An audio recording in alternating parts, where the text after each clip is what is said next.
It's a mild and pleasant spring day today. Perfect day for some weeding and some feeding.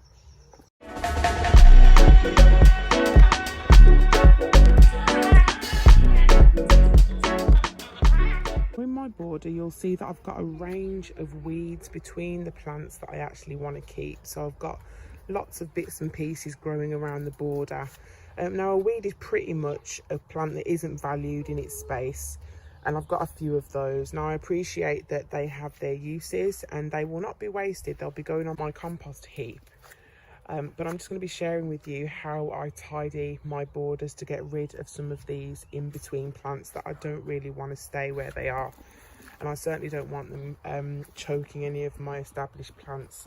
They can really get pretty rampant. So I'll share with you some of the names of the weeds that I'm going to be removing from the border today.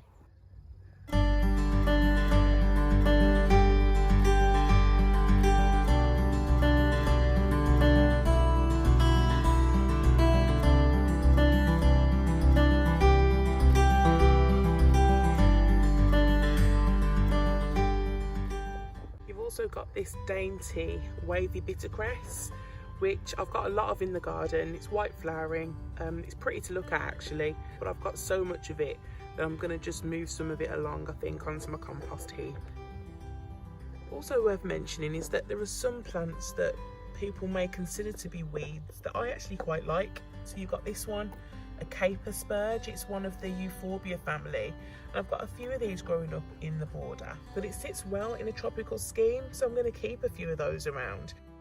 I let one grow to full size last year and I really liked how it looked in the border, so I'm going to keep these. I do like my borders looking clean and tidy, so whilst you may find some gardeners that will just leave all the weeds be, and that's fine, that's a matter of choice and that's okay, I prefer the clean look, and so I'm going to be going in and removing any plants that I just don't want in this area. And they are vigorously growing as well, that's the thing, so I want to stay on top of it. I'll just show you a little bit on how I do that.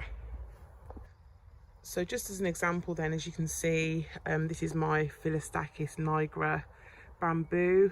I just love the rich blackness of these canes. Could you just look at that? Gorgeous. At the bottom here, as you can see, some unwanted friends, aka dandelion.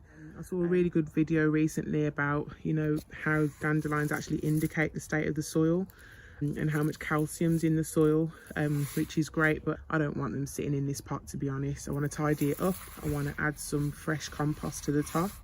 I also want to give it some feed, which you'll see a little bit later on. So various ways to get rid of weeds or unwanted plants. Some use salt, some use newspaper, cardboard, but I just use a good old-fashioned twist it or dig it out and try and get as much of the root out as possible.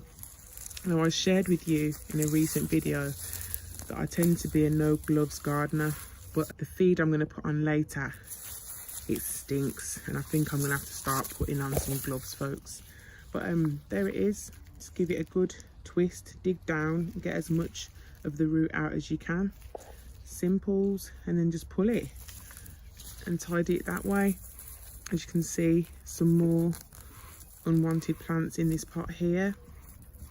Just dig down and pull it out. Look at the roots. They form, you know, a decent root system as well. They really want to live here, but yeah, I don't want them to be here, so I'm pulling them out, and these will go onto my compost heap.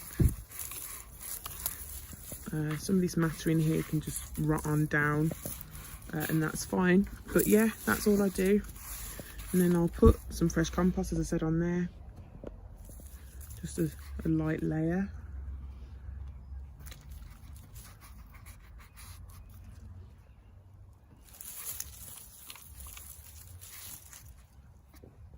There we go. It's now got an extra 2 inches or so of compost, of fresh compost, and then I'll cover that with some feed, and the rain will do the rest of the job for me.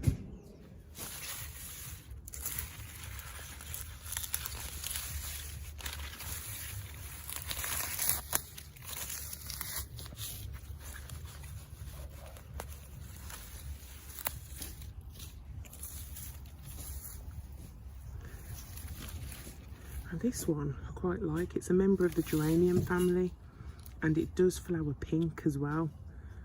So it's tempting to leave some of that around. I think I will on the other side of the garden, but clear up this section here. I'm going to be extra careful with nettles.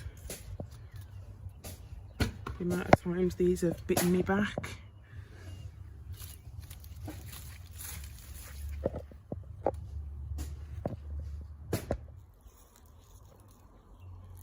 That's pretty thick, isn't it?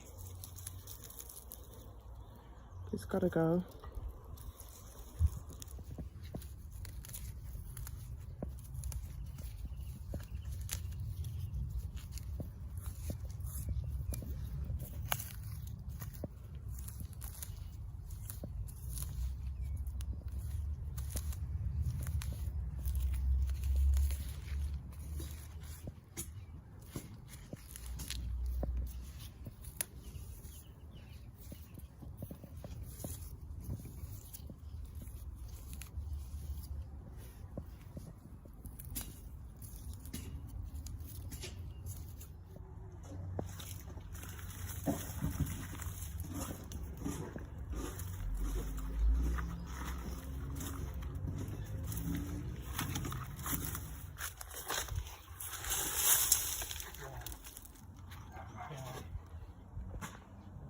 So now that I've cleared some of the weeds, I'm going to be applying the same method as I did with the bamboo and just adding a small layer of multi-purpose compost as a soil improver.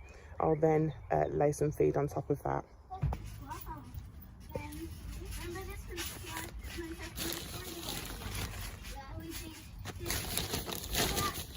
So here's the border, or at least part of the border, with a light mulch of multi-purpose compost. I'll repeat that around the garden. So this is the feed I'll be using. Vitax 6 times super strength natural plant feed, and it's meant to be 6 times richer than farmyard manure. So my garden's going to be getting a good treatment with this. So all I'll be doing is adding some of this feed to the soil around the plants.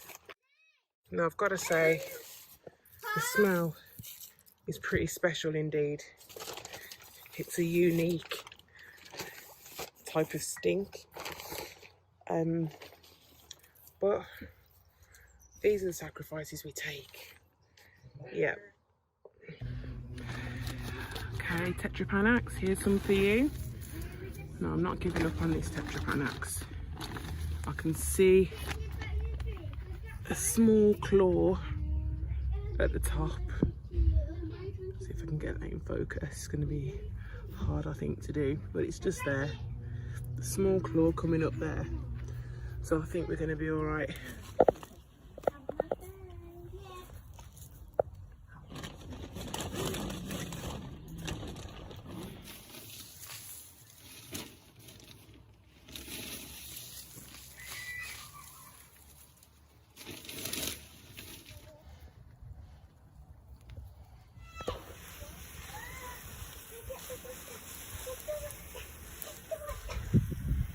So we've weeded and we've fed.